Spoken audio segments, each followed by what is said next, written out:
interrumpir varias veces, bajar la presentación para darles ingresos. En general vamos a establecer unos 5 minutos de tolerancia para los ingresos, porque si no después se complica el momento de dar clases. Como les dije anteriormente, hoy vamos a ver el tema, la continuación del tema que vimos en la clase pasada. Ustedes recordarán que eran hechos y actos jurídicos. Hoy vamos a hablar de obligaciones, que sería el antecedente de lo que vamos a ver en la próxima clase, que serían contratos. Contratos, que es un tema que nos va a interesar tanto por el ámbito del derecho civil, como para el derecho laboral, como para el derecho público, o sea, el derecho administrativo, lo que ustedes podrían llegar a utilizar en el caso de una licitación, por ejemplo.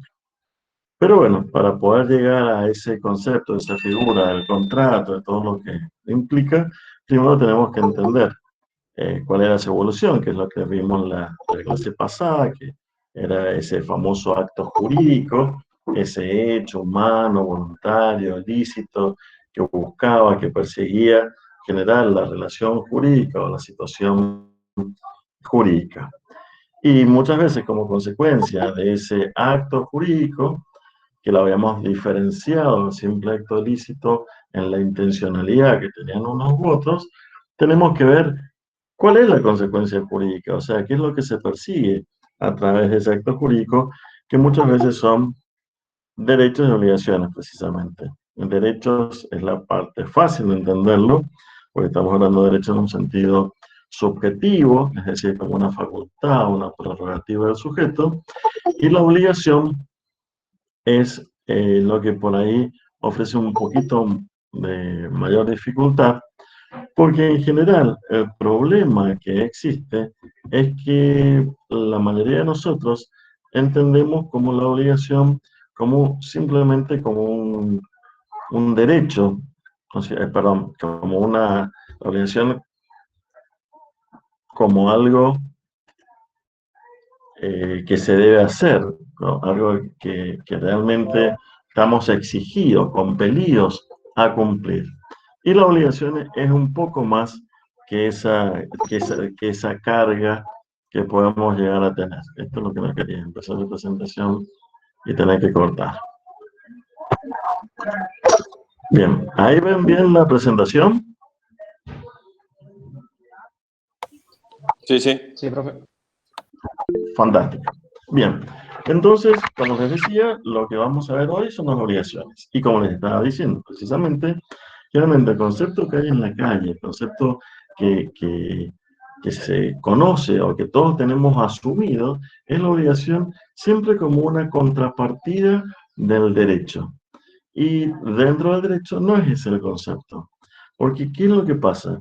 La obligación en realidad es una relación jurídica, es decir, que es un vínculo que existe entre dos o más personas. Eh, Como es un vínculo, esa relación, incluye los dos aspectos.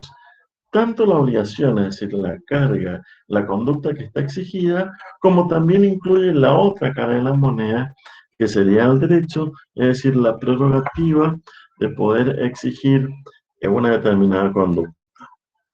Entonces, aquí tienen ustedes en pantalla la definición, que es el artículo 724 del Código Civil y Comercial de la Nación. Upa, 2 segundos que damos ingreso a Facundo, está llegando tarde. Seguimos. El concepto que da el actual Código Civil, que dice que la obligación es una relación jurídica, en virtud de la cual el acreedor tiene el derecho a exigir del deudor una prestación destinada a satisfacer un interés lícito y ante el incumplimiento a obtener forzosamente la satisfacción de dicho interés. En realidad esta definición es muy completa, pero está dando por supuesto, por conocido, muchos elementos que ustedes no los conocen y los vamos a desarrollar a continuación. Lo que a mí me interesa que tengan claro de la figura de las obligaciones es que la obligación es precisamente un vínculo, un nexo, y no un nexo biológico o un nexo biológico como puede ser entre padres o hijos, o un nexo pedagógico que puede existir entre el docente y los alumnos, sino un nexo jurídico. ¿Por qué es un nexo jurídico? Porque va a tener esa consecuencia jurídica que es precisamente, como veníamos hablando, el nacimiento de los derechos y obligaciones. Y a través de ese vínculo, de ese nexo que se ha generado, una de las partes va a poder exigirle a la otra el cumplimiento de una determinada prestación, es decir, el cumplimiento de una determinada conducta. Y la otra, parte de esa relación, de ese vínculo, de ese nexo, está exigido, está compelido a cumplir con esa conducta que se le exige, ¿no es cierto? Acá la definición es un poco más completa porque dice que en el caso que la persona exigida no cumpla con esa prestación, con esa conducta exigida, que ya vamos a ver cómo pueden ser, se la puede exigir por la fuerza. Si el cumplimiento no es espontáneo, se puede exigir por la fuerza. Entonces, resumiendo el concepto de obligación, para no hacerlo que nos da el nuevo Código Civil, decimos que la obligación es un vínculo, un nexo jurídico, a través del cual una parte, y si yo hablo de parte me estoy refiriendo a una persona humana o a una persona jurídica, le puede exigir a otra persona humana o jurídica el cumplimiento de una determinada conducta. Un hacer determinado, un dar determinado o un no hacer determinado. Y si la parte que debe cumplirlo no lo hace, entonces lo puedo hacer cumplir por la fuerza. Ahora bien, teniendo ya claro cuál es el concepto de la obligación, y les reitero, siempre que hablan de obligación hablan del nexo, del vínculo jurídico, porque incluye las dos caras de la moneda, tenemos que ver, como toda figura del derecho, cuáles son sus elementos. Y sabemos que sus elementos son tres: sujeto, objeto y causa. El sujeto, nosotros ya sabemos que el sujeto de derecho siempre son las personas, y esas personas pueden tratarse tanto de las personas humanas, es decir, las personas que tienen rasgos de humanidad, o las personas jurídicas, que son una ficción, una creación intelectual del derecho, al cual se les reconocen los mismos atributos que a una persona humana.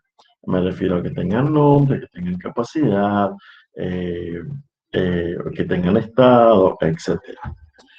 Bien, entonces, los sujetos van a ser esas personas humanas o jurídicas que se van a vincular, que se van a conectar, que van a generar esa relación jurídica, que es la obligación.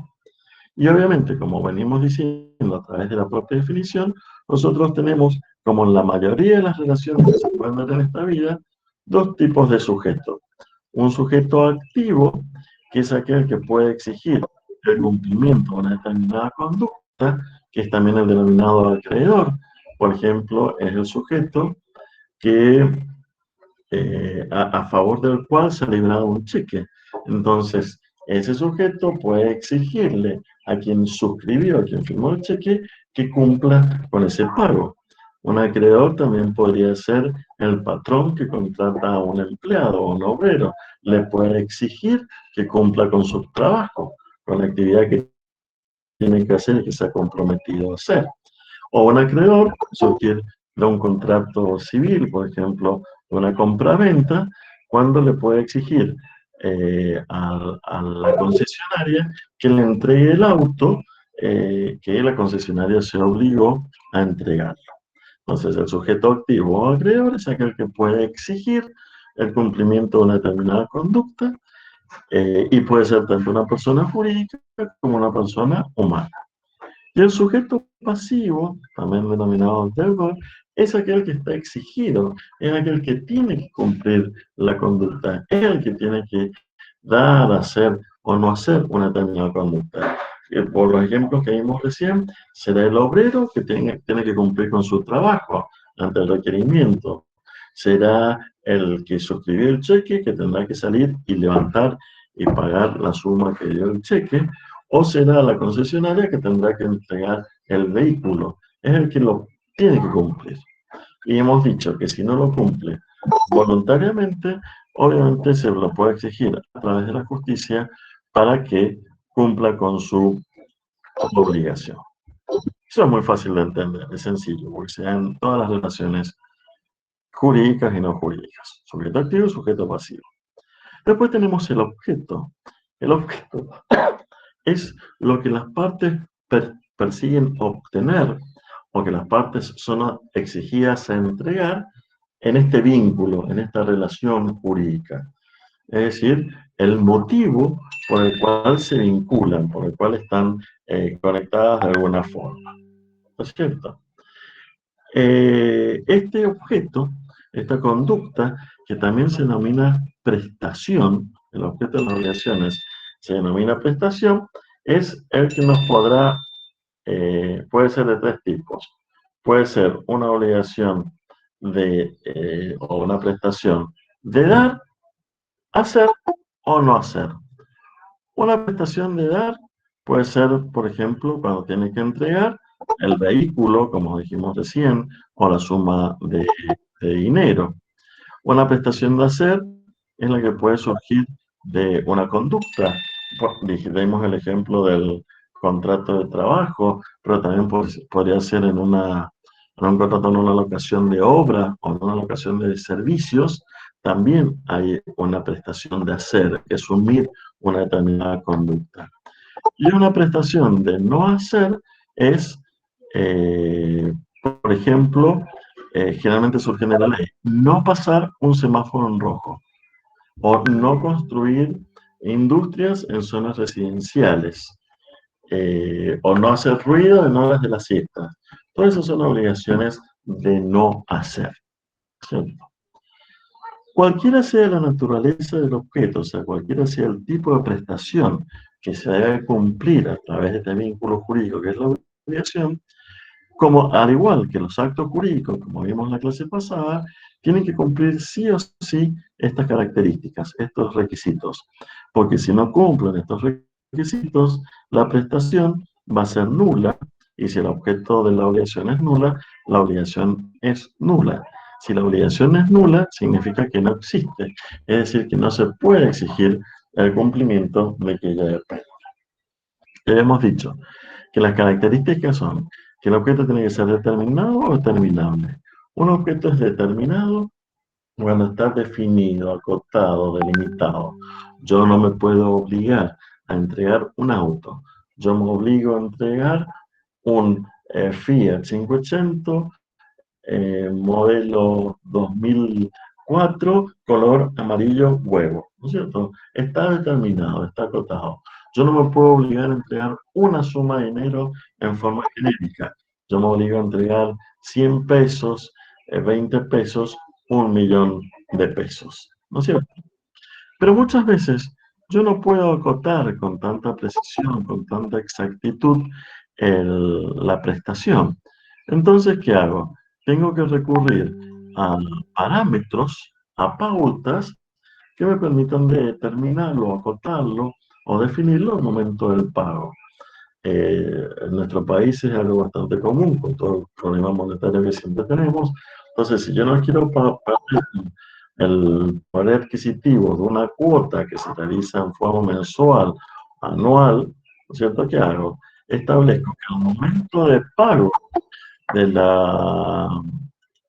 de la obligación, establezco que será el valor equivalente a tantos dólares al valor de cambio, a la fecha de pago o al tanto kilogramos de oro al momento de su valor, al momento del pago. Es decir, establezco pautas o parámetros. Después tenemos la posibilidad física, que era fácil de entender, es algo que pueda tener lugar en la realidad, que yo pueda cumplir. Yo no puedo comprometer algo imposible, como trasladar todo el agua al Océano Pacífico. Y la posibilidad jurídica, en la que es más importante, en la que le tenemos que poner más énfasis en entenderlo, son conductas perfectamente lícitas, es decir, que están dentro de la ley, no se está cometiendo ningún delito, pero el Estado, en aras a proteger instituciones muy valiosas, como puede ser la familia o ciertos regímenes patrimoniales que se han establecido, no se permiten que se hagan. Ya lo vimos en la clase pasada. ¿Cuáles serían los ejemplos? Entre padres e hijos no pueden contratar. Si un padre le transfiere un auto a un hijo ¿Está cometiendo un delito? No, de ninguna forma. Pero no quiere que se hagan ese tipo de operaciones porque al hacerlo podría perjudicar el derecho de la herencia de otro de los hijos. Y lo obligamos a ejercer una acción que se llama colación y complicamos las cosas y lo que se está violando es esa posibilidad de que todos los hijos hereden de la misma forma equivalente, igual en la sucesión de sus padres.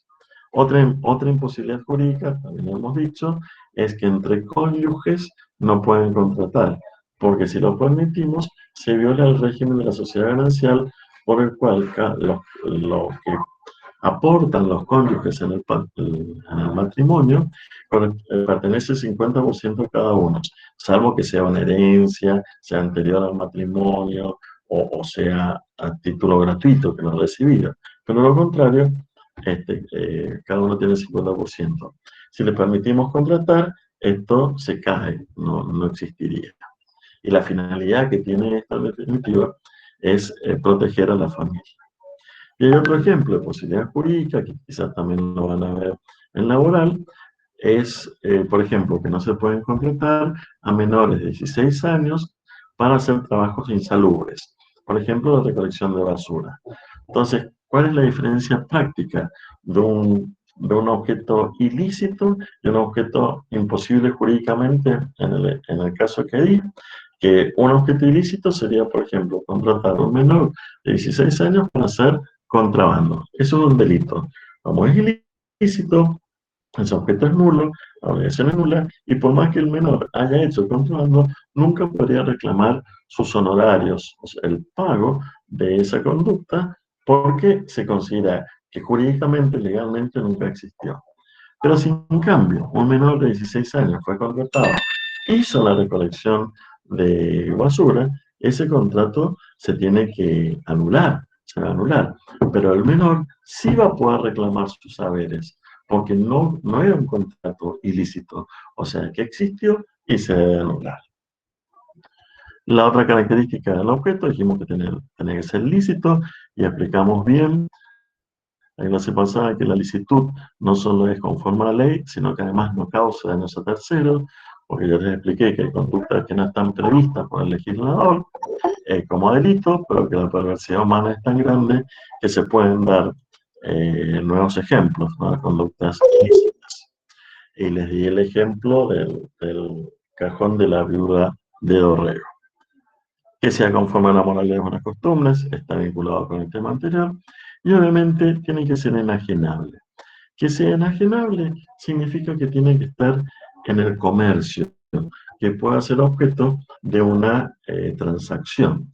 ¿Cuáles serían prestaciones inenajenables o que están fuera del comercio? Por ejemplo, entregar un bien público. Nadie se puede obligar a entregar el San Martín de la Plaza San Martín, ni tierras fiscales, porque están absolutamente fuera del comercio. En general, todos los bienes públicos están fuera del comercio. Para que puedan entrar en el mismo y puedan ser objeto de una operación comercial, tendrían que desafectarse. Por ejemplo, si una repartición pública, el Instituto Nacional de Viticultura, compra camionetas, cuando las quiere dejar de usar, no puede salir a la calle y venderla como si tal cosa, porque son bienes públicos. Tendrá que desafectarla y la forma que tendrá para venderlas es a través del remate público, pero no la puede dejar en una concesionaria para venderla. Y bueno, y el tercer elemento de las obligaciones es la causa. Cuando hablamos de causa en las obligaciones, siempre nos vamos a referir a causa fuente o eficiente, es decir, de donde surgen, de donde nacen, de donde aparecen las obligaciones. Nunca se estudian obligaciones causa-fin, es decir, lo que las partes tuvieran en miras al realizar, al generar ese vínculo jurídico, sino únicamente se estudian de dónde surgen, de dónde nacen esas obligaciones. Esa causa fuente son varias, yo aquí se les he enumerado. Las obligaciones pueden nacer de los contratos, de los cuasicontratos, del delito, del cuasi-delito, de la ley, de la voluntad unilateral, de la lesión y del enriquecimiento sin causa. Vamos una por una. El contrato, te lo vamos a estudiar en la próxima clase, que es un acuerdo entre dos o más partes donde deciden formalizar una relación y donde establecen las obligaciones y derechos recíprocos que se establece a través de ese pacto, de ese convenio que se celebra. Antiguamente se definía el contrato como acuerdo voluntario entre dos o más personas destinada a arreglar sus derechos. La plataforma fáctica para que exista un contrato es que tiene que haber dos o más partes. Antiguamente se decía que tenían que haber dos o más personas. Por eso en nuestra legislación no pueden existir los contratos unipersonales, como sí existían en otras legislaciones. Actualmente el nuevo código modificó este concepto y hablamos que tiene que haber una o más partes. Y puede ser que una misma persona jurídica, tenga diferentes intereses. Y al haber esos diferentes intereses, pueden existir contratos donde intervenga una sola persona con diferentes intereses. Y así pueden ser los contratos unipersonales. Perdón, ¿alguien preguntaba algo? Sí, no sé si había dicho una o más partes o dos o más partes. Antiguamente eran dos o más partes, hoy en día es una o más partes. Antes eran dos o más personas, y ahora es una o más partes. ¿Quedó Bien. claro ahí? ¿Esto tiene que ver por ahí con el tema de los contratos de divorcio también? Por ejemplo, que antes no te podías divorciar si no estaban las dos partes de acuerdo y ahora ya no es necesario eso. Sí, en realidad el matrimonio no es un contrato, es otro tipo de acto jurídico, pero no se considera contrato. El divorcio aparte tiene una ley específica que lo regula y bueno, esa ley se modificó para que las personas pudieran eh, divorciarse, para que pudieran disolver el vínculo. Perfecto, Eh, perfecto. Listo. pero sería otra figura, ¿no es cierto? No sería un contrato. Un contrato es como si fuera una compra-venta, una donación, un comodato, una cesión de derechos. Hay ese tipo de acuerdo. Tu confusión es válida, porque ya lo mismo en clase pasada, tanto los contratos como el matrimonio son actos jurídicos, pero después son diferentes figuras dentro de los actos jurídicos. Bien, bien, gracias. Pero nada. Después del contrato, tenemos el cuasi contrato. ¿Por qué cuasi? Es un contrato imperfecto. Es como el quasimodo de Notre Dame. Pues es algo que está mal conformado, mal hecho, imperfecto. Por eso es cuasi contrato. ¿Y cómo surge el cuasi contrato? Y cuando teníamos el viejo concepto de contrato, como acabamos de aclarar, decíamos que tenía que haber dos o más personas que manifestaran su voluntad, que manifestaran su fuero interno para crear esa relación jurídica. En el cuasi contrato no existen dos o más personas, existe nada más que una persona, ya sea una persona física, una persona humana o una persona jurídica. Y esa única persona es la que genera una obligación en cabeza de otra persona, en cabeza de un tercero. También se denomina actualmente una de las figuras típicas del cuasi contrato es la llamada gestión de negocios ajenos. Vamos a un ejemplo para que la puedan entender. Supónganse que se equivoca el cartero y cuando llegaban las facturas de gas en forma papel, ahora todo es digital, pero si llegara la factura de gas en forma papel y se equivoca y se los deja en su departamento en vez que del departamento donde realmente existe la obligación. Y ustedes no se fijan de quién es la factura, sino que les llegó el gas, van y la pagan. Ahí no hay un acuerdo, no hay un pacto, no hay un convenio de ustedes con el vecino que le iban a pagar esa factura de gas. Pero el vecino está obligado a devolverles lo que ustedes hicieron por él. O sea, el pago de esa factura. Eso es la gestión de negocios ajenos. Sin haber un acuerdo de voluntades, se genera una obligación en cabeza de un tercero. Otro ejemplo, para ver si que sea claro, es, por ejemplo, en estos actuales periodos de seguridad, inseguridad en que vivimos, su vecino se va de vacaciones. Y cuando se va de vacaciones, entran unos ladrones a la casa de su vecino, le destruyen la puerta de ingreso a patadas. Le llaman a la policía, se van los ladrones, pero su vecino está de vacaciones y la casa quedó abierta. ¿Qué haría una persona bien? Pues va y le compra una puerta, placa y le pone la puerta al vecino hasta que llegue. El vecino, cuando llega, va a estar obligado a devolverles lo que ustedes hicieron por él. Eso sería un cuasi contrato. Cuando una sola voluntad genera una obligación en cabeza de un tercero. ¿Les quedó claro eso del cuasi contrato? Sí, claro. Gracias. Bien. Hay otra figura, que yo lo debería haber puesto más juntito, que también aparece una sola voluntad, como esta, la voluntad unilateral. También una sola voluntad me va a generar una obligación. Pero ¿cuál es la diferencia? Que yo, en el caso de la voluntad unilateral, es cuando una persona se autoimpone, se autoobliga, genera una obligación, pero en su propia cabeza. El ejemplo sería el caso de la recompensa. Cuando se pierde su perro, y ustedes pegan un cartelito en el almacén, en todos los almacenes del barrio, y dicen, recompensaré o pagaré 5.000 pesos a que me devuelva mi perro Colita, ¿cierto? Si alguien viene con Colita, ustedes le van a tener que dar sí o sí los 5.000 pesos, porque es la recompensa. Entonces, ustedes se autoimpusieron esa obligación. Resumiendo, en el cuasi contrato, en la voluntad unilateral, hay una sola persona que genera una obligación. Pero en el cuasi contrato, la obligación se genera en cabeza de un tercero. En cambio, en la voluntad unilateral, yo me autoimpongo esa obligación. Queda sobre mi cabeza. Después tenemos como fuente de obligaciones, estamos diciendo de dónde surgen, dónde nacen las obligaciones, el delito y el cuasi delito. Las dos son conductas antijurídicas, es decir, que las dos son conductas que están penadas por la ley porque no se quiere que se produzcan, no se quiere que tengan lugar. ¿Cuál es la diferencia? Que el delito es el que se comete con intención, es decir, con el propósito de verlo. Esto lo vimos en la clase pasada también cuando hablamos de los actos ilícitos, actos voluntarios ilícitos.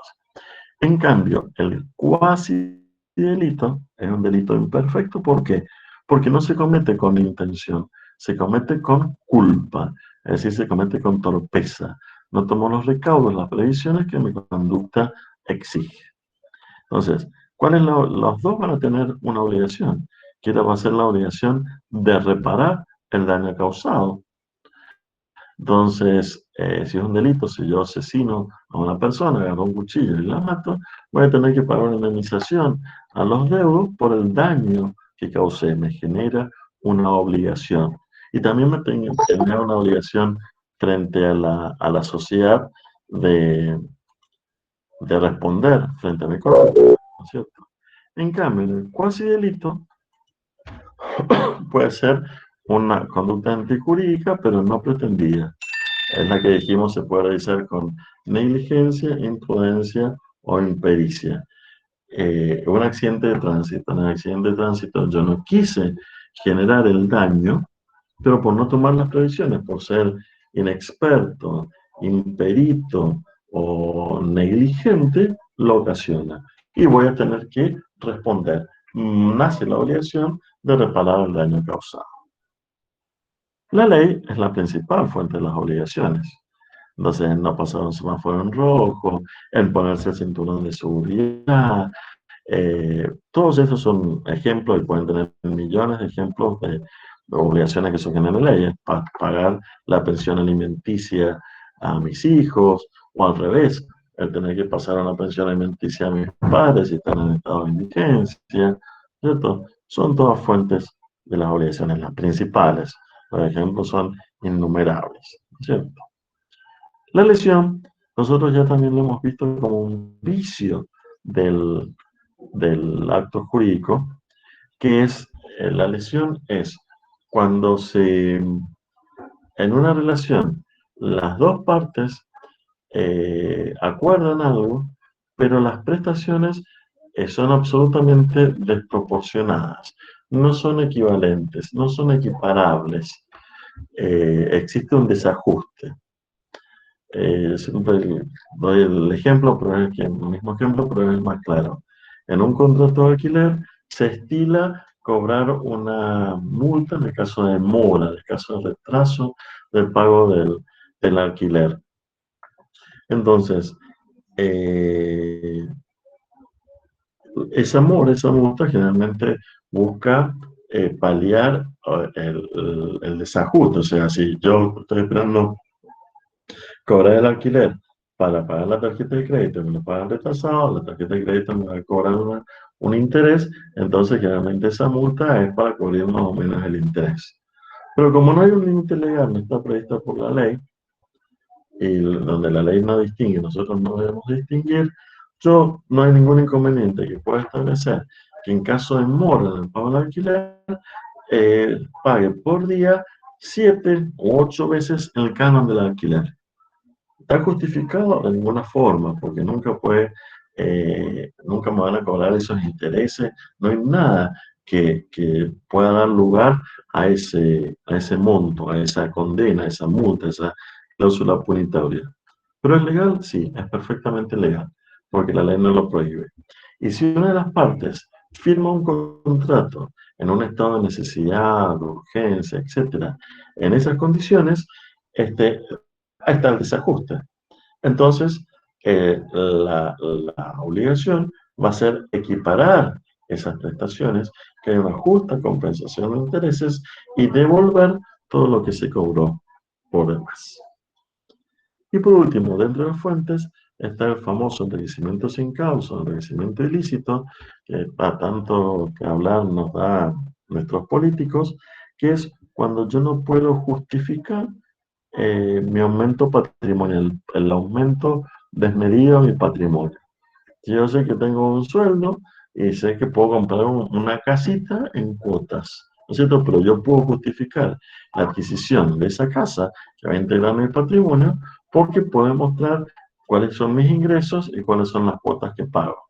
Pero si de repente yo soy un profesor, supóngase tengo un sueldo como docente universitario y me compro una casa que vale 17 millones de dólares y no he recibido ninguna herencia en el 15, no puedo justificar ese aumento patrimonial.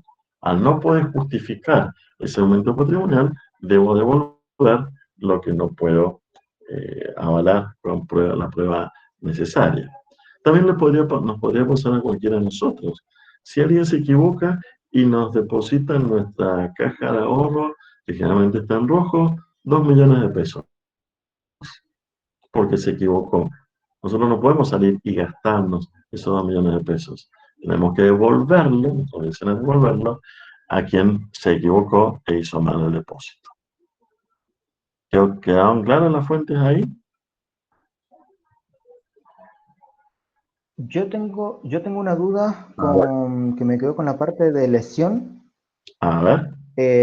Porque la parte de lesión sería que yo estoy obligado, cuando impuse una cláusula que es exorbitante en la obligación, entonces Sí.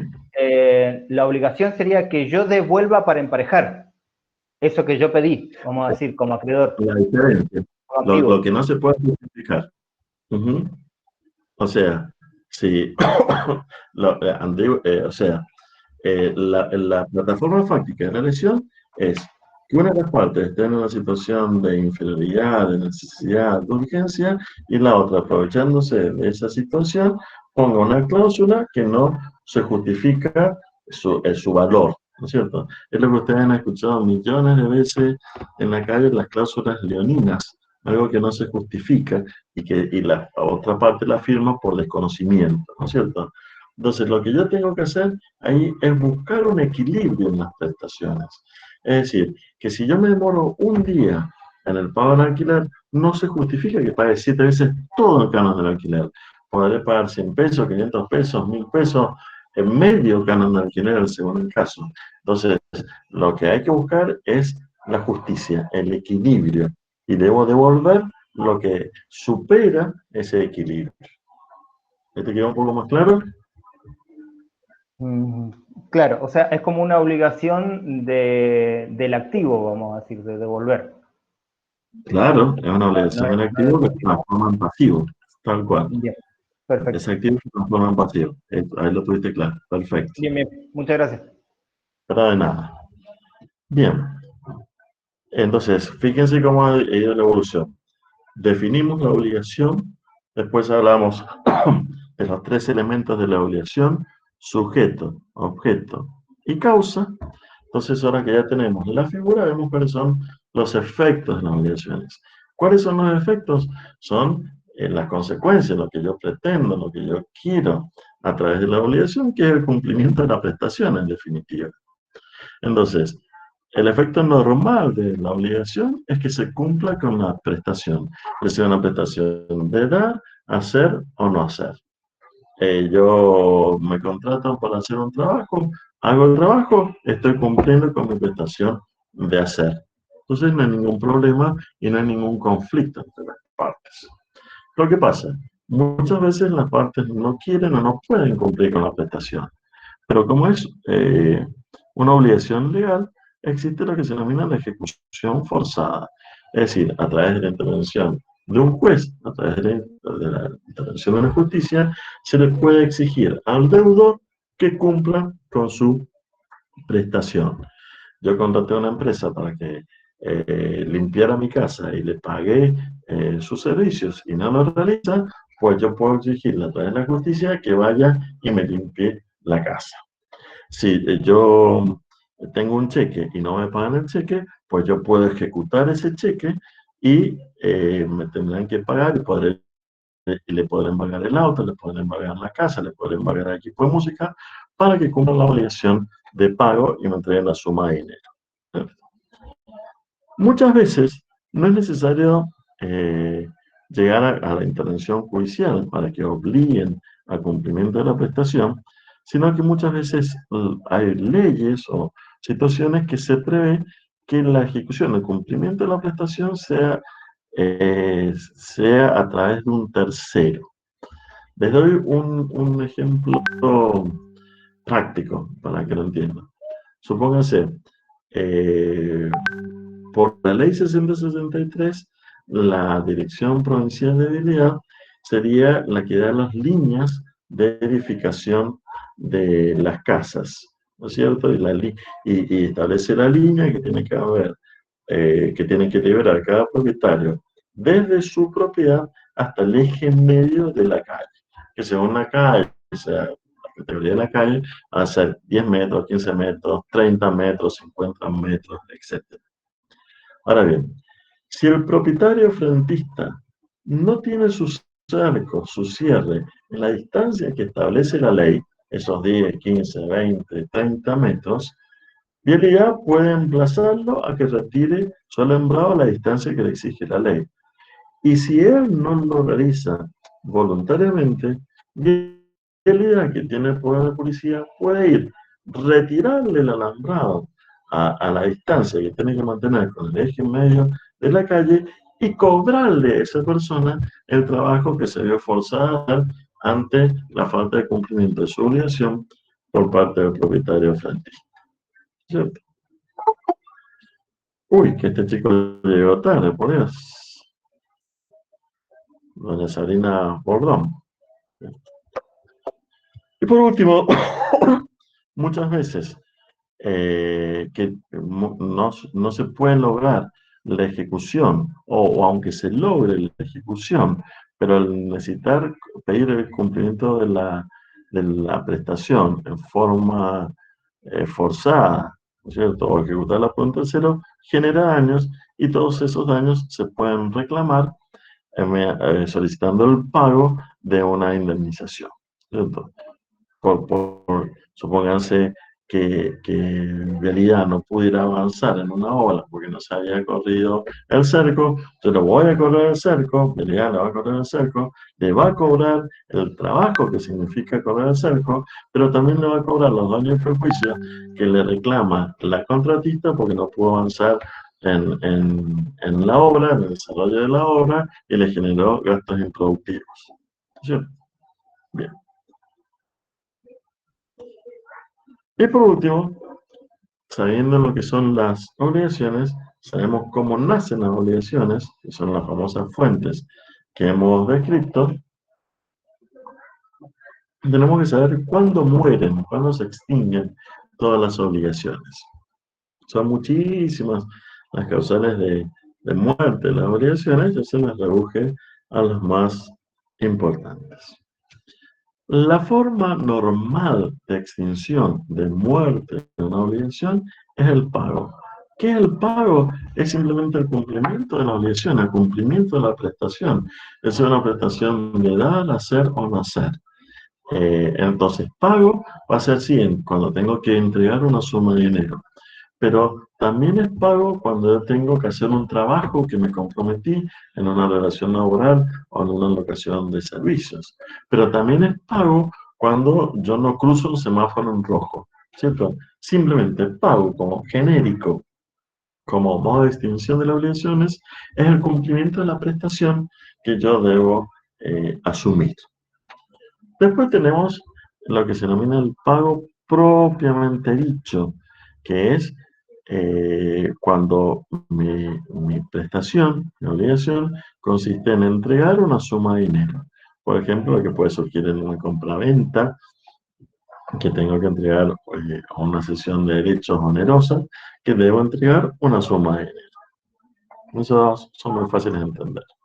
Vamos a la compensación. La compensación ustedes la tienen clarísima, la figura en sus cabecitas, pero quizás no con este nombre, sino con algo que estudiaron en cuarto grado de la escuela primaria, que se llamaba simplificación. ¿Cuál sería la plataforma fáctica para que podamos hablar de compensación? Es que tanto acreedor como deudor son recíprocamente acreedores y deudores uno de otro. En otras palabras, tenemos un sujeto al que le ponemos A. A es acreedor de otro sujeto al cual le ponemos B.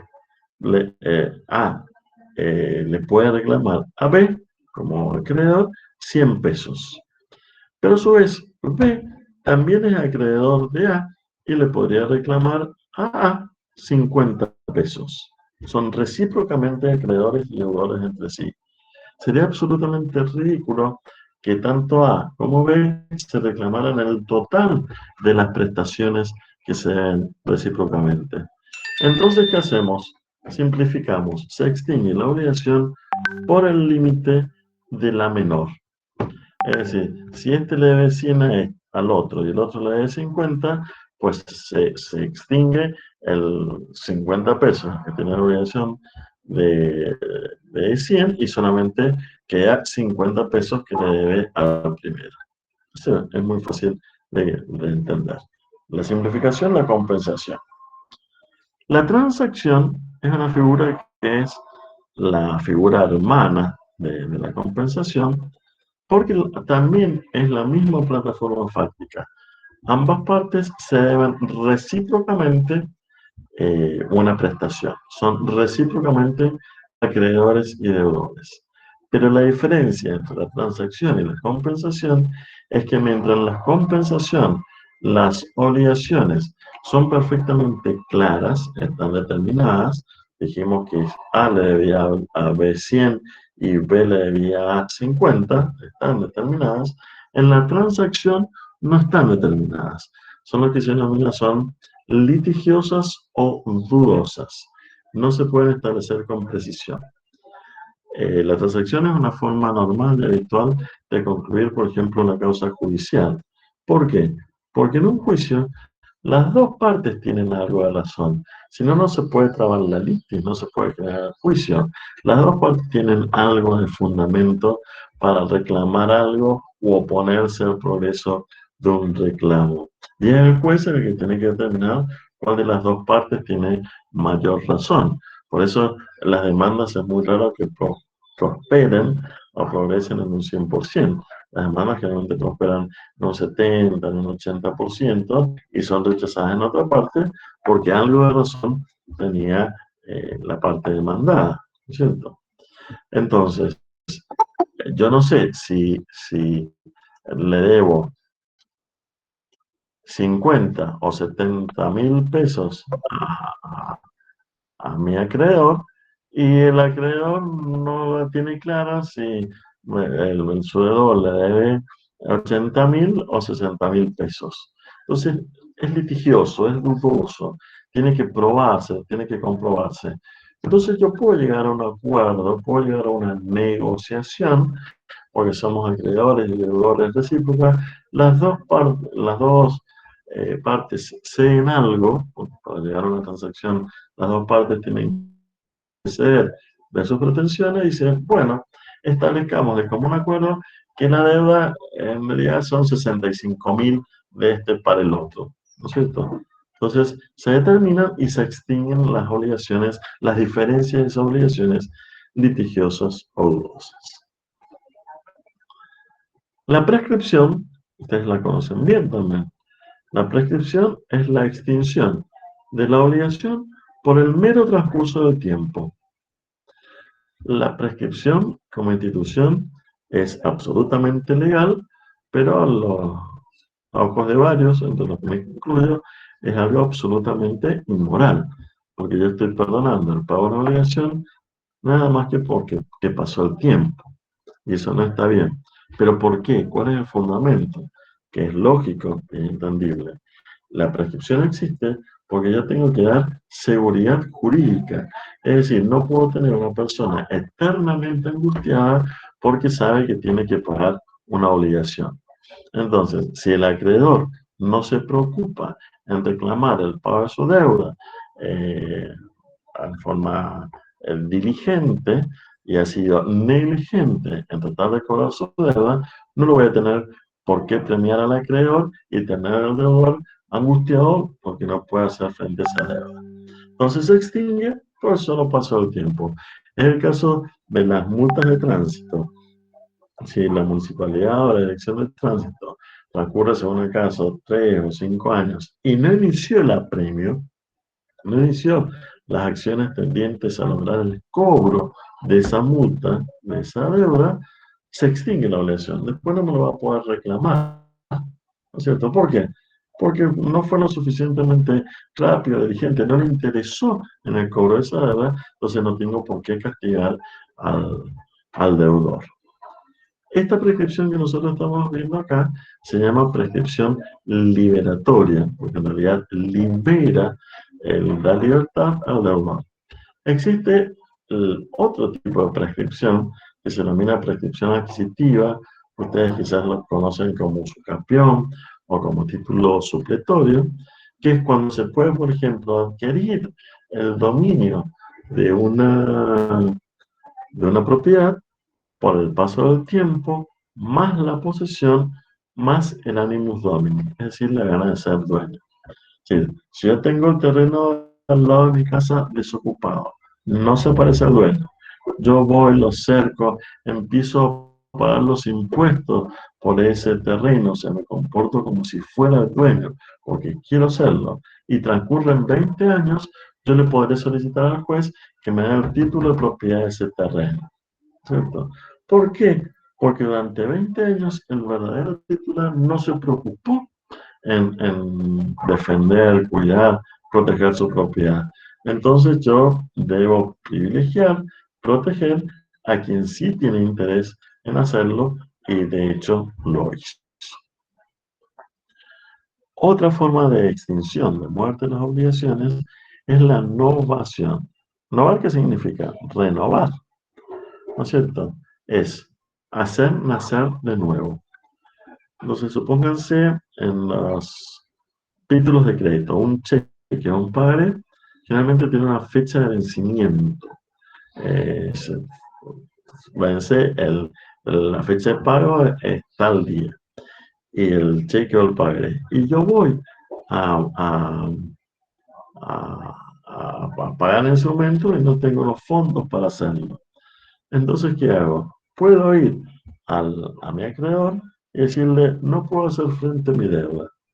Entonces, si hay causas justificadas, no hay ningún inconveniente que el acreedor diga, está bien, extinguimos esta obligación, rompo este cheque, rompo este pagaré y damos nacimiento a una nueva obligación con una nueva fecha de vencimiento. Hacemos un nuevo pagaré o un nuevo cheque con una nueva fecha de vencimiento para que puedas cumplir. Entonces se extingue la primera obligación y nace una nueva obligación. Después tienen la consignación. La consignación, según el autor que ustedes estudian. Sí, cómo no, lo escucho. ¿En qué se diferenciaría la transacción de la novación? Porque la transacción también sería como llegar, entendí que era como llegar a un acuerdo diferente de la obligación inicial. Claro, pero en la novación, las obligaciones también están perfectamente claras, solo que al momento de su vencimiento no se puede cumplir con la prestación, ¿no es cierto? En cambio, en la transacción, las obligaciones son litigiosas o dudosas, se llegan a acuerdo porque en realidad no están perfectamente definidas, no están perfectamente determinadas qué es lo que se debe o no se debe. Pero una vez que las definimos, se tiene que pagar en ese momento. No nace una nueva obligación. Es la misma obligación que la hemos acotado, que la hemos definido un poquito más. Bien, ¿Más perfecto. claro? Sí, sí, sí. Bien. Gracias. No, de nada. Perdón. La consignación, como les estaba diciendo, también ustedes la pueden conocer como depósito judicial. Y es que en el caso de que el acreedor no quiera recibir el cumplimiento de la prestación, no quiera dejar que se cumpla la obligación, el deudor que hace quiere cumplir y no lo deja cumplir, pues pide la intervención de un juez para cumplir en tiempo y forma su prestación. Supónganse, vamos a un caso de un contrato de alquiler. Ustedes saben que los contratos de alquiler generalmente se pagan en forma mensual y la ley de alquileres prevé que en el caso de demora, en el caso de retraso de 2 meses en el pago del contrato de alquiler, se puede desalojar, es decir, se puede sacar del lugar al inquilino. Y puede ser que el alquiler esté perfectamente vigente, que todavía no se vence, el inquilino, que sería el deudor, es un cumplidor, pero el locador, que es el acreedor, se lo quiere sacar de encima porque quiere la casa, quiere disponer de la casa. Entonces, cuando va el inquilino a pagar el alquiler, no le recibe el alquiler. Y no le recibe el alquiler. Entonces, y va al segundo bar y tampoco le va a recibir el alquiler. Y ese inquilino le interesa quedarse en la casa. Entonces, ¿qué hace? Se presenta ante el juez y le dice, aquí está el pago de alquiler que yo tengo que pagar los días de cada mes, que el acreedor no me lo quiere recibir. Entonces, cuando el acreedor, que es el locador, pretenda desalojar a esa persona, el otro va a sacar una instancia judicial, un expediente, donde va a decir, yo cumplí en tiempo y forma, fuiste vos el que no quisiste recibirlo. Entonces, se extingue la obligación con la intervención del juez. Eso se llama consignación, que también puede ser a la inversa. Supónganse que sea el locador el que no quiera que se vaya el inquilino porque le va a costar muchísimo volver a alquilar la casa. Y ustedes saben que mientras no se entregue la llave de la casa, los alquileres siguen corriendo. Entonces, ¿qué hacen? Va el inquilino y dice, toma la llave, toma la casa, no quiero alquilar más. No, no te la recibo, no te la recibo. Entonces, ¿qué hago? Voy con la llavecita y la consigno judicialmente. Entonces le digo, señor juez, que constancia que hoy, 2 de noviembre de 2020, Día de Todos los Muertos, he dejado la llave en el juzgado y no estoy disponiendo de la casa. Entonces, cuando el locador pretenda cobrarle sus alquileres, no va a poder hacerlo porque el otro cumplió con su obligación en tiempo y forma. Eso es la consignación o depósito judicial. Después tienen la condonación. ¿Condonar qué significa? Condonar significa perdonar. Y simplemente cuando el acreedor no quiere cobrar la deuda, le perdonan la deuda. También esta figura se llama, según el autor que vean, remisión de deuda. Simplemente no sería como el caso de la innovación, que voy con el cheque y digo que no puedo cumplirlo, me lo rompen y me hacen uno nuevo con una nueva fecha de vencimiento, sino que acá simplemente rompen el cheque y me dicen olvídate, ya no existe más ninguna obligación. Eso es condonar, perdonar o remisión de deuda. Es extraño que sea el caso, pero se puede dar perfectamente. La imposibilidad de pago es cuando por un motivo ajeno, absolutamente ajeno a la voluntad del deudor, no puede cumplir con su obligación. Pero cuando digo ajeno, significa que tiene que ser un caso fortuito, algo que no puede preverse o que previsto no puede evitarse. Si yo estoy obligado a entregar un jarrón valiosísimo y la noche previa que tengo que entregar el jarrón, viene y el jarrón está bien sostenido, su envase, su estuche, yo he sido diligente al preservar para que no tenga ningún daño. Viene un terremoto, grado 10 de la escala Mercalli, y se destruye el jarrón, yo no voy a poder cumplir con esa obligación.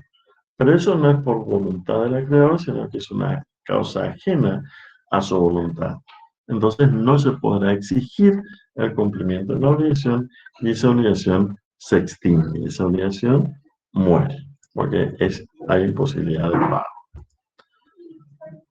Después tenemos la famosa confusión, que también se da con bastante dificultad, se puede dar en la realidad, pero hay que tenerla en cuenta, que es cuando se reúne en la misma persona la calidad de acreedor y de deudor. Entonces, la obligación se va a extinguir porque sería ridículo que yo me autocobrara, me autoexigiera, me autocompeliera a cumplir una determinada obligación. Veamos un ejemplo. Supónganse que ustedes le piden a su padre un préstamo, $10.000. Ustedes son los deudores, sus padres son los acreedores, patrimonio de herencia, tienen derecho a cobrar. Y su padre fallece y ustedes son los únicos herederos. Entonces, ustedes reciben como herencia ese patrimonio donde hay el derecho a cobrarle a ustedes mismos $10.000. Sería ridículo que ustedes se autocobraran esa suma. Entonces, la obligación se extingue por confusión, porque se ha reunido en la misma persona la calidad de acreedor y deudor. Y por último, tenemos la subrogación. ¿Subrogar qué significa? Subrogar significa reemplazar, ¿no es cierto? Y ustedes esta figura la tienen clarísima, solo que quizás con diferentes denominaciones. Supónganse que en una relación está el acreedor, que puede exigir el cumplimiento de una prestación, el deudor, que es aquel que está exigido, compelido a cumplir la prestación, pero aparece una tercera persona que se denomina garante. ¿Y el garante qué papel juega? Es el que afianza, el que asegura que en el caso de incumplimiento de la obligación por parte del deudor, él se va a hacer cargo del cumplimiento de esa deuda. ¿Cierto? El acreedor puede reclamar el cumplimiento de la prestación al deudor, y si el deudor no paga, se la puede reclamar al garante, o se lo puede inclusive reclamar directamente al garante. Nada le exige que vaya al garante después de haber pasado por el deudor y no obtuvo el pago. Cualquiera sea el caso, si el garante cumple con la obligación, es decir, si el garante paga esa obligación, el garante subroga, reemplaza la posición del acreedor. Es decir, que el garante se transforma en acreedor del deudor, de quien antes era a quien él aseguraba el pago, y le puede reclamar al deudor originario todo lo que pagó por él.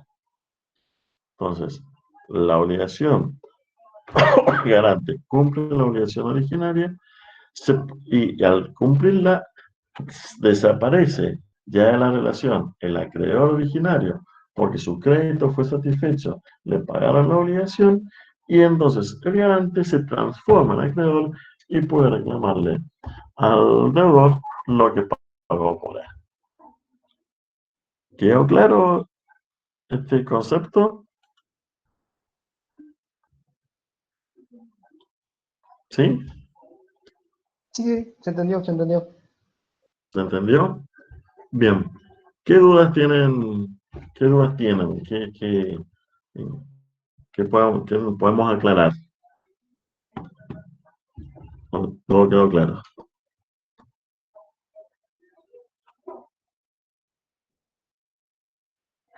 ¿No hay dudas? Buenísimo. Profe. Sí, parece que quedó todo bastante claro igual. Fue cada concepto bien descrito. Bien. Acá me dicen, y tiene razón, que la semana pasada no alcanzamos a ver vicios. La doctora Llano todavía no les ha puesto el link para unirse, ya se los puso. A ver. No lo ven. Yo no tengo nada Bien. todavía. No subió nada. Bien. Si ustedes me permiten, esperan 2 segunditos, busco el... Gracias, buenos días. Busco el power de... Eso que ladra es mi perra. El power de los vicios y se lo voy explicando mientras llega la doctora Jan. Denme 2 segunditos que lo busco, por favor, porque me interesa que veamos los vicios. No hay Siempre problema. son buenos conocer los vicios. Profe, ¿le podría hacer una consulta fuera de lo que es los temas? Te escucho. Usted en una clase, Voy a pues, hablar un poquito más alto porque soy medio sordo. sí, usted en la Ahí primera está. clase dijo que estas clases eran grabadas. ¿Se estarían grabando o no? Sí, ya te voy a subir. Subí la semana pasada, he hecho esto jurídico, y ahora voy a subir las obligaciones. Sí, Ah, bien, señor. bien. No, era para saber eso nada más. Muchísimas gracias. Ningún problema. Denme 2 segundos que encuentro el preci. Vamos a ver los vicios. Acá estamos.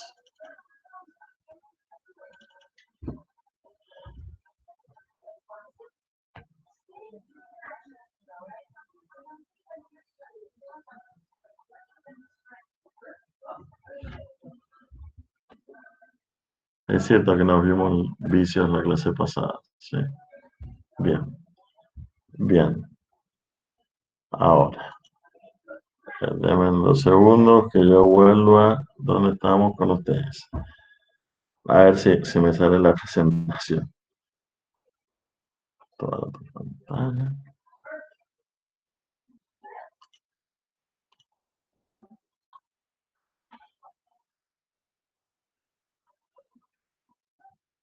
No.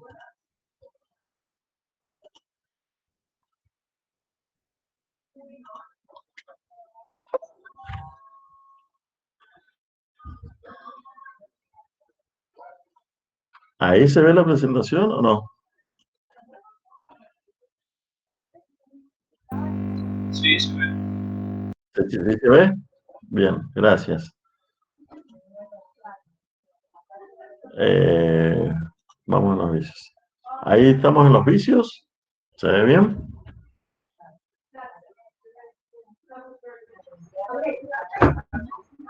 Chicos, ¿se ve bien ahí vicios? Sí, se ve bien. Se ve bien. Gracias. Bien. Entonces, vamos a avanzar un poquito con esto. Acuérdense entonces que la clase pasada habíamos visto lo que era la evolución del hecho jurídico al acto jurídico y su diferencia con el simple acto ilícito.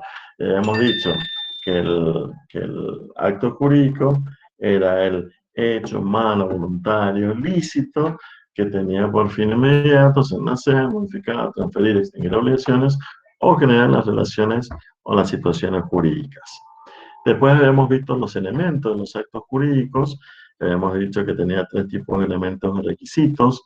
Los esenciales, que son aquellos que tenían que estar sí o sí para que el acto jurídico existiera, como era el consentimiento, la capacidad, el objeto y la forma, en el caso que fuera necesario. Los naturales, que son los que nos permitían diferenciar los actos jurídicos entre sí. En el caso de los contratos, es cuando yo puedo diferenciar una compraventa o una permuta, porque la compraventa es transfiero dominio de una cosa por dinero, mientras la permuta transfiriendo una cosa por otra cosa. Y después habíamos visto los requisitos accidentales, que son los que pueden estar o no, que eran tres: la condición, el plazo y el cargo. Supeditar los efectos del contrato a un hecho futuro incierto, como los contratos de seguro, que dependemos del siniestro. Supeditar los efectos del contrato a un hecho futuro pero cierto, como es el plazo, porque el tiempo no se puede frenar. Y el cargo, que era esa obligación accesoria. Ahora bien, ese acto jurídico con toda esta formación puede estar afectado por ciertas circunstancias que podrían generar la nulidad o la anulación de ese acto jurídico. ¿Cuál es la diferencia? Esas circunstancias, perdón, son lo que se denominan vicios. Es decir, cuando un acto jurídico está viciado, depende del vicio, pero vamos a ver cuál es, se puede considerar nulo.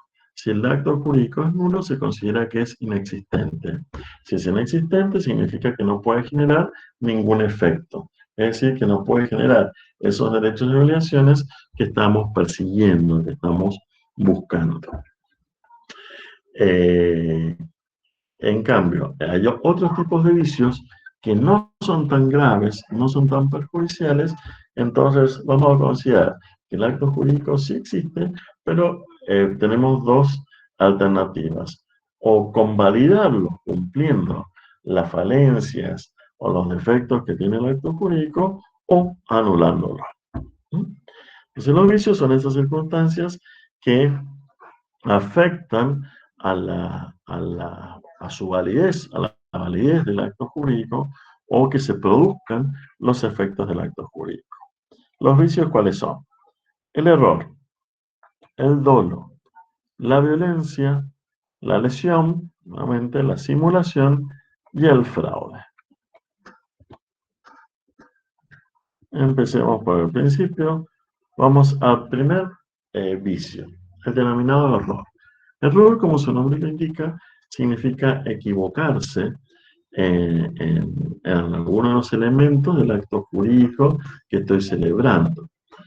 Y eso puede implicar que el acto jurídico sea nulo o que el acto jurídico sea anulable. Por ejemplo, si yo me equivoco en un requisito esencial del acto jurídico, como puede ser la capacidad de las partes, ese es un error esencial y va a generar la nulidad, es decir, la inexistencia de ese acto jurídico.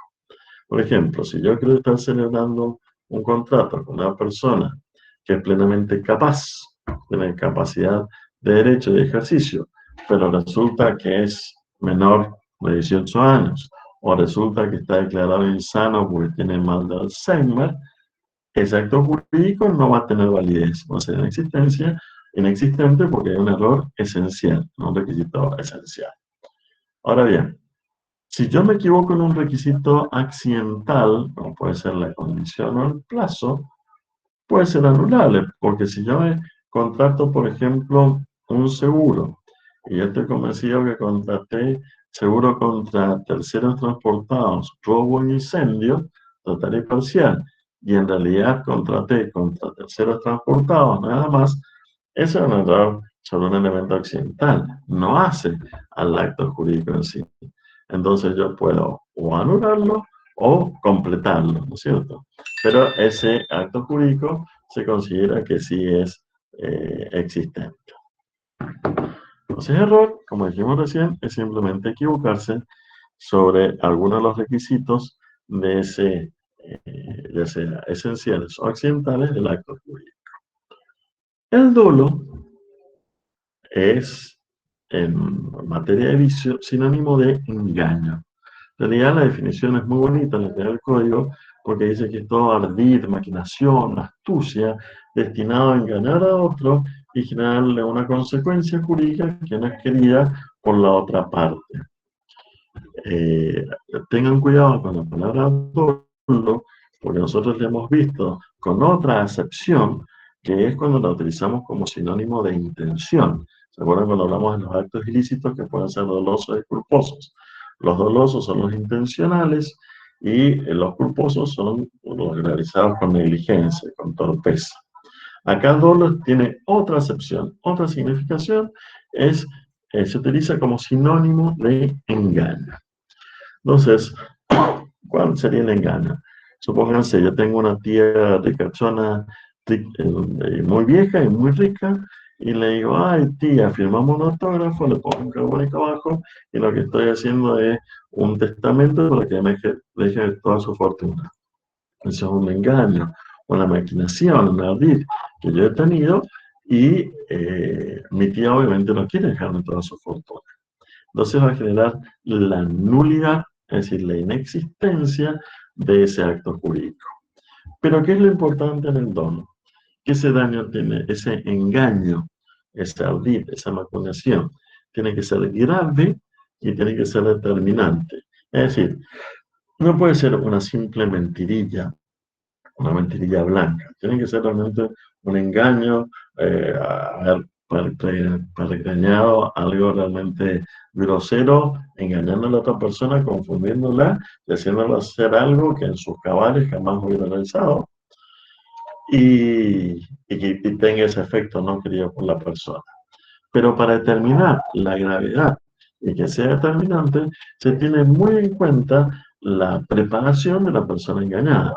Porque no es lo mismo, por ejemplo, que yo falsifique, engañe con datos en una escritura frente a un escribano público, que es una persona educada, preparada, que está alerta, ¿no es cierto? A que yo engañe a una persona que no ha tenido la suerte de tener educación, que vive en un puesto perdido en el desierto, en la valle, no es lo mismo. A la otra persona, por esa circunstancia, quizás lo puedo engañar en temas de escritura con mucha mayor facilidad que un escribano, ¿no es cierto? Entonces, es fundamental tener en cuenta la calidad de esa persona para determinar si el engaño ha sido importante o no. Entonces, dolo significa engaño, tiene que ser grave determinante y genera la nulidad, es decir, la inexistencia del acto jurídico.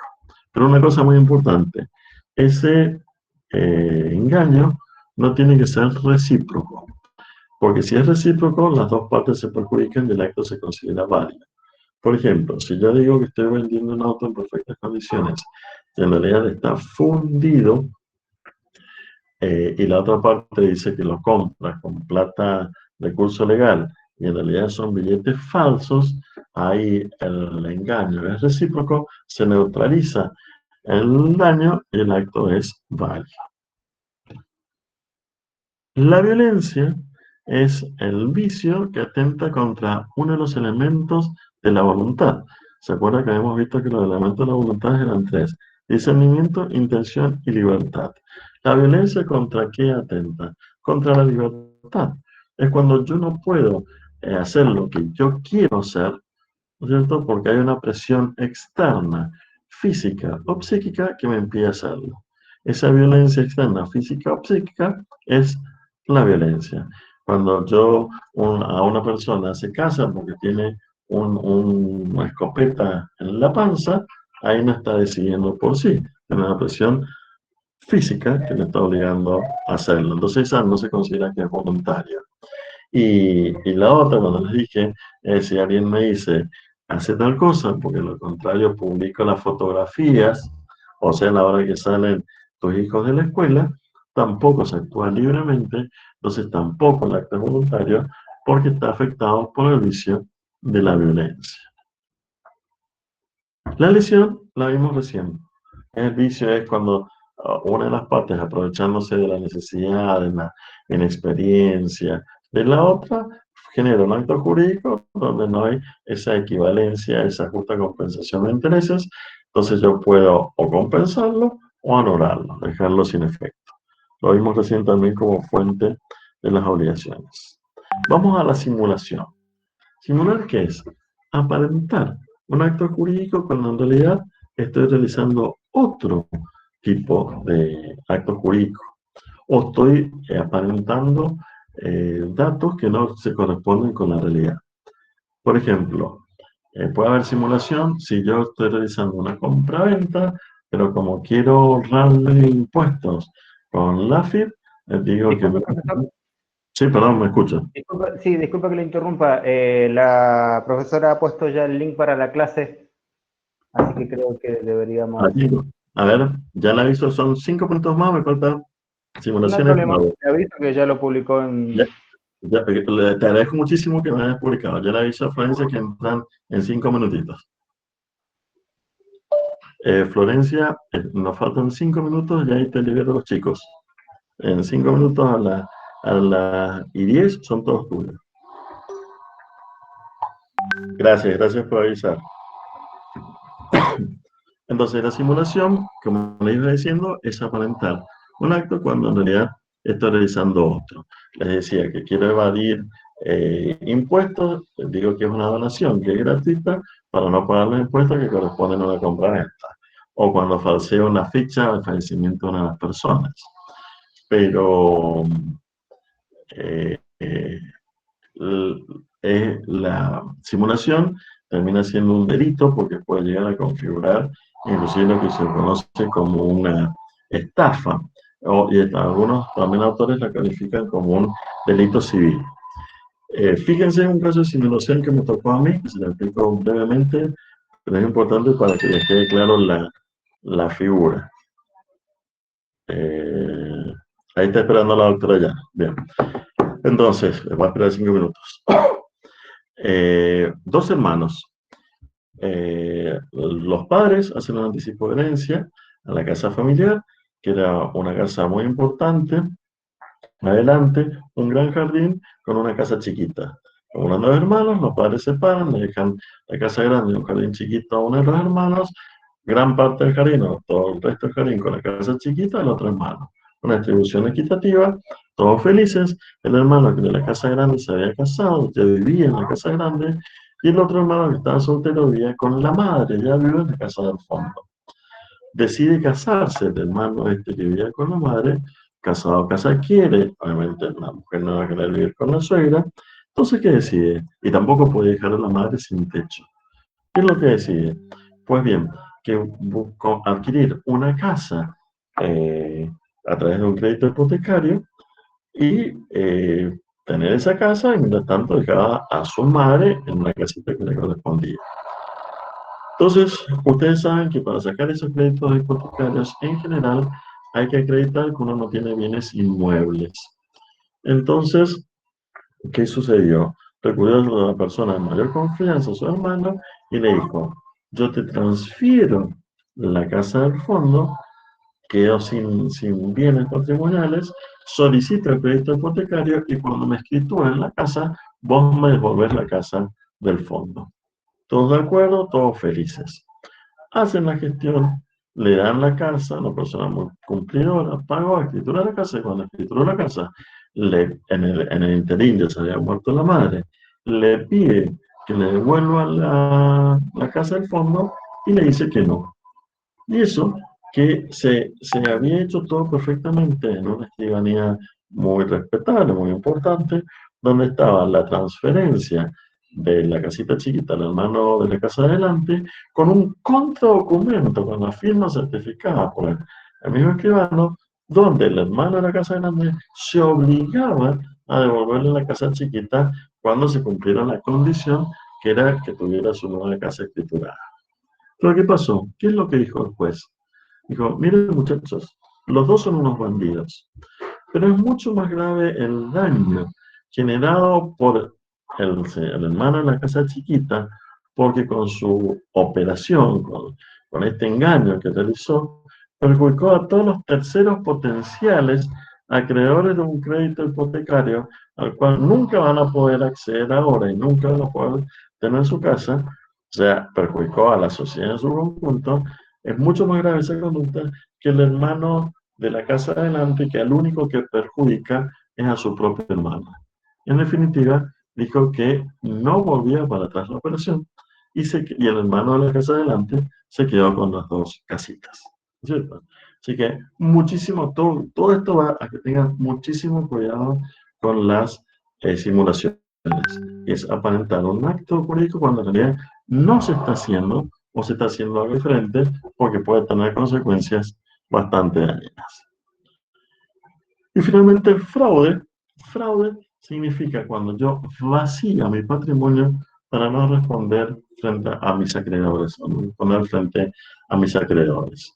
Para cometer fraude, generalmente utilizo la simulación y utilizo el dolo. Es un engaño grave, determinante, donde aparenta un acto que en realidad no estoy realizando. Es cuando transfiero los bienes a un testaferro, es decir, a un palo blanco, me declaro insolvente, no cumplo con mis obligaciones, pasado un determinado tiempo prescriben las obligaciones y después no me lo pueden reclamar y el testaferro, el palo blanco, me devuelve mis bienes.